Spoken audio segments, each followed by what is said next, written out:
Galactic Unification Chapter 2. The Unification Mandate Part 5. The People's Resolve. The roar of the Xylosian war machines and the chilling silence that followed their devastating passes over Earth's cities had a peculiar, unintended effect. It was a symphony of destruction that, paradoxically, began to harmonize the disparate notes of humanity's existence. While the Sol Defense Force marshaled the planet's military might, a parallel, equally vital campaign for survival was being waged on the streets, in laboratories, and within the very hearts of billions. This was the people's resolve, an outpouring of collective will that transformed ordinary citizens into an unyielding bulwark against the encroaching darkness. In the immediate aftermath of the initial Xylosian onslaught, a wave of shock and despair threatened to engulf the planet. Yet, beneath the surface of this devastation, a potent current of defiance began to flow. It was an instinctual, primal response to protect what was theirs, to defend their homes, their families, and the very idea of their existence. This was not a command issued from a council or a directive from a general.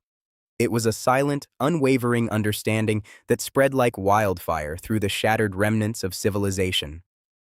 Across continents, the spirit of volunteerism surged. Engineers, their blueprints for civilian projects now rendered obsolete by the invasion, found new purpose. They flocked to damaged power grids, working tirelessly to restore essential services, their knowledge of complex infrastructure now a critical weapon.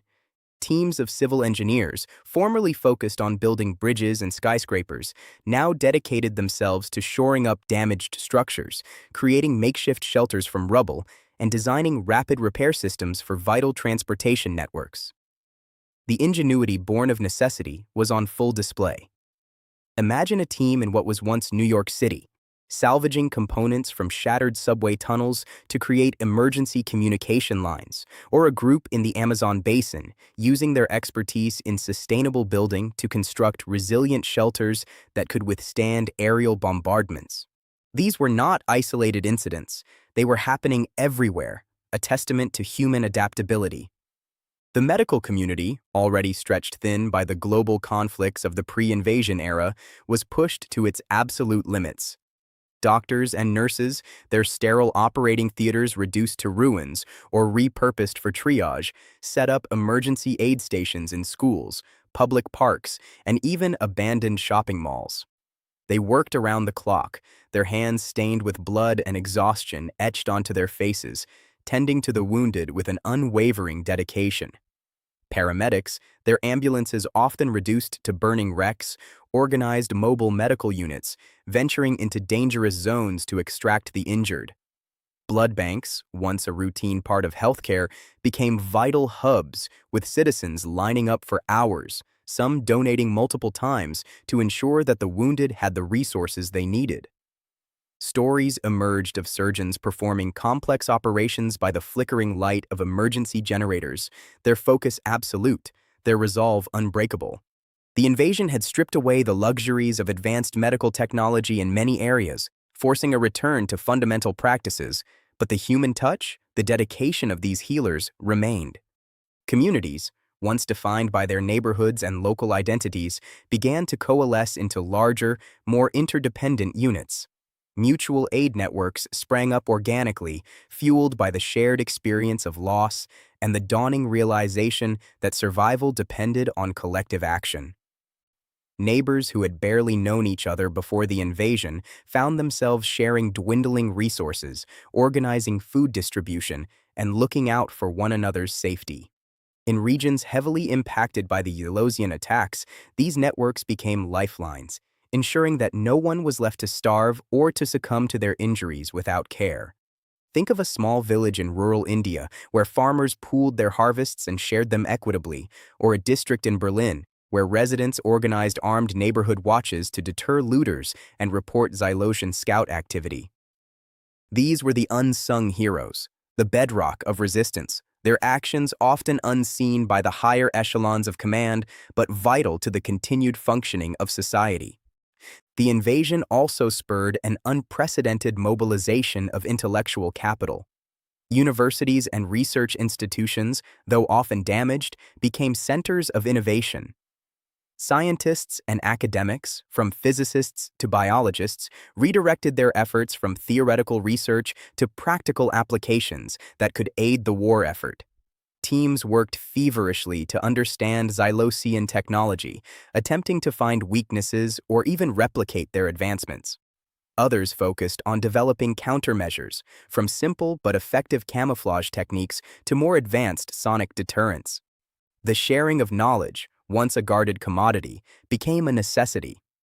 Imagine a consortium of former rival astrophysicists, now collaborating in a hastily assembled underground laboratory, analyzing Xylosian propulsion systems, or a team of former agricultural scientists, developing resilient, fast-growing crops that could be cultivated in disrupted environments. This intellectual diaspora, driven by the urgent need to survive, was a powerful engine of human resilience. The economic landscape was also reshaped by the people's resolve. Businesses that could no longer operate in their original capacity found new roles. Factories that once produced luxury goods began churning out essential supplies like bandages, nutrient paste, and even rudimentary defensive equipment. Small craftspeople, their livelihoods threatened, adapted their skills to meet immediate needs, repairing damaged equipment, forging simple tools, and even crafting components for SDF weaponry. The global supply chains, fractured and disrupted, were partially rebuilt through a network of localized production and bartering, demonstrating an incredible ability to adapt to a radically altered reality. Consider the resurgence of artisanal manufacturing, where skilled individuals and small groups began producing essential goods on a smaller, more localized scale, bypassing the shattered larger infrastructures. Beyond the tangible contributions, there was the intangible but equally crucial element of morale. The Xylosians relied on fear and subjugation, expecting humanity to crumble under the weight of their technological superiority, but they had underestimated the indomitable human spirit. Artists, musicians, and storytellers, even in the direst circumstances, found ways to offer solace and hope. They organized impromptu performances in bomb shelters, shared stories of courage and resilience, and created art that served as a defiant reminder of humanity's enduring spirit. These acts, seemingly small in the grand scheme of a planetary war, were vital in maintaining the psychological fortitude of the populace. Imagine a street artist in a war-torn city, spray painting an image of hope on a crumbling wall, or a group of children, their faces smudged with dirt, singing a song of defiance taught to them by their elders. These were the sparks of light in the encroaching darkness, fuel for the collective will. The invasion had, in a cruel twist of fate, stripped away many of the superficial divisions that had once plagued humanity. National borders became less relevant when one's home was under direct threat. Political ideologies faded in significance when the fundamental right to exist was at stake. The common enemy, the shared suffering, forged a new, overarching identity: human. This realization, this profound sense of shared destiny, was perhaps the most potent weapon humanity possessed. It was the understanding that every life mattered, that every act of courage, no matter how small, contributed to the greater struggle. The SDF, while the tip of the spear, was ultimately supported by this vast, decentralized network of civilian effort. The soldiers on the front lines were not fighting alone. They were fighting with the knowledge that behind them, a united planet was working tirelessly to support them. This synergy between the military and the civilian population created a formidable force, one that the Xylosians, with their purely hierarchical and militaristic approach, could not comprehend. They saw a planet to be conquered, but they failed to see the intricate, interwoven tapestry of human connection and resolve that made up its soul.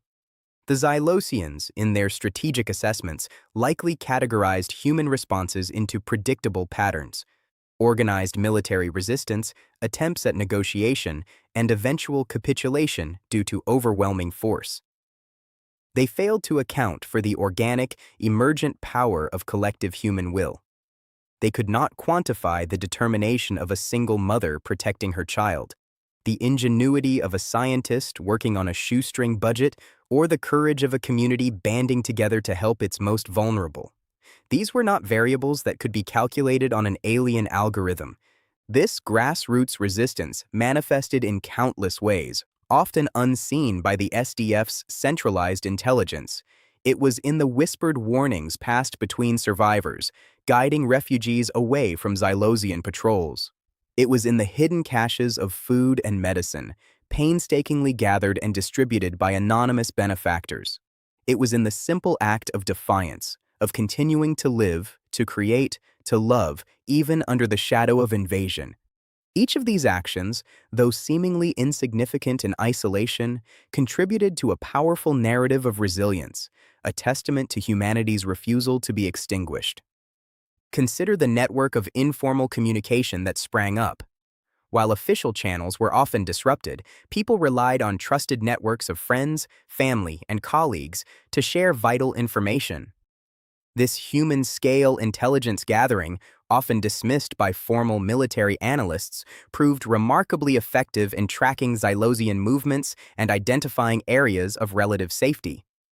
It was the digital age's equivalent of a global town crier, operating on trust and shared necessity. The invasion had also stripped away the veneer of consumerism and superficial concerns that had often characterized pre-invasion human society. In its place, a profound appreciation for the fundamental aspects of life, safety, community, sustenance, and freedom, emerged. This shift in values acted as a powerful motivator, focusing collective energy on the essential task of survival and the ultimate goal of reclaiming their world. The pursuit of material possessions took a backseat to the pursuit of enduring existence. The bravery displayed by ordinary citizens often rivaled that of hardened soldiers. There were countless instances of individuals risking their lives to save strangers, to provide aid, or to simply maintain a semblance of normalcy in the face of overwhelming chaos. These were not acts of programmed obedience, but of conscious, courageous choice, driven by a deep-seated empathy and a fierce love for their fellow humans. The invasion had, in essence, revealed the best of humanity, a testament to its inherent capacity for altruism and self-sacrifice. The Xylosian advance, designed to crush organized resistance, found itself unexpectedly bogged down by an invisible, pervasive force, the unwavering resolve of a unified species. Every act of defiance, every helping hand extended, every shared meal, was a tiny pinprick against the monolithic Xylosian war machine. Individually, these acts might seem insignificant, but collectively, they formed a tapestry of resistance so vast and intricate that it began to unravel the Xylosian strategy. They were not just fighting to survive, they were fighting for the very essence of what it meant to be human, a fight waged not just in the skies and on the battlefields, but in the hearts and minds of every single person on Earth. This was the people's resolve, and it was proving to be humanity's most formidable weapon.